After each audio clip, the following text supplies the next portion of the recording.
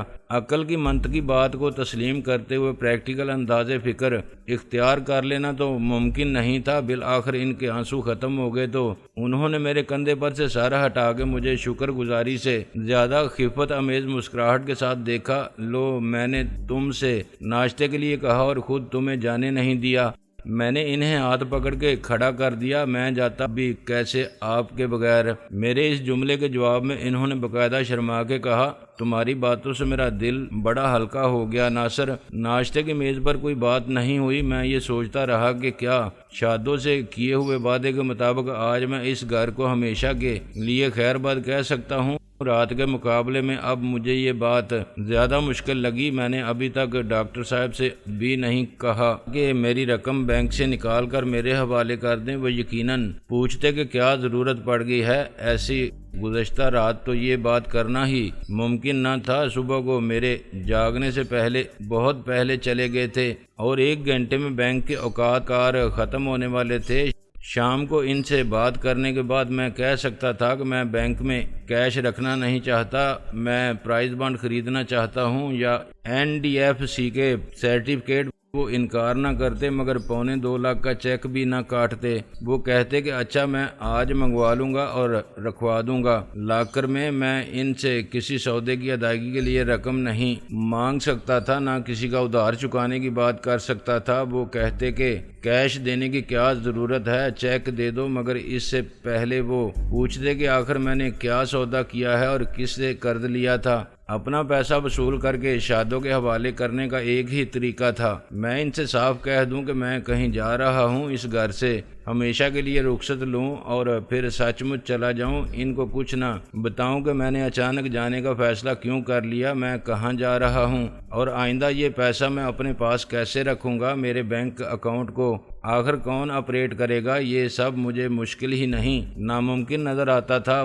وہ شریف اور نیک دل لوگ میرا خیال رکھتے تھے، کیونکہ ان کے نزدیک میں ابھی بچہ تھا۔ ان کی مہربانیوں اور حسن سلوک کے جواب میں یہ کہنا کہ جناب آپ بحث مت کریں، میرا پیسہ شرافت سے میرے حوالے کر دیں، میں اپنا برا بھلا سمجھتا ہوں، میں اسے اپنی جیب میں ڈال کے پھروں، زمین میں گاڑ کے رکھوں یا کسی اور کے حوالے کر دوں، اس کی فکر آپ کو کیوں؟ ڈاکٹر صاحب غصے کے تیز تھے اور وہ میرے جانپڑ بھی رسید کر سکتے تھے اور یہ بھی کہہ سکتے تھے کہ اچھا جاؤ جہاں جانا ہے، سامان اٹھاؤ اور دفع ہو جاؤ، پیسہ میں نہیں دے رہا، چاہو تو پولیس کے پاس جا کے رپورٹ لکھوا لو یا کیس کر دو مجھ پر عدالت میں۔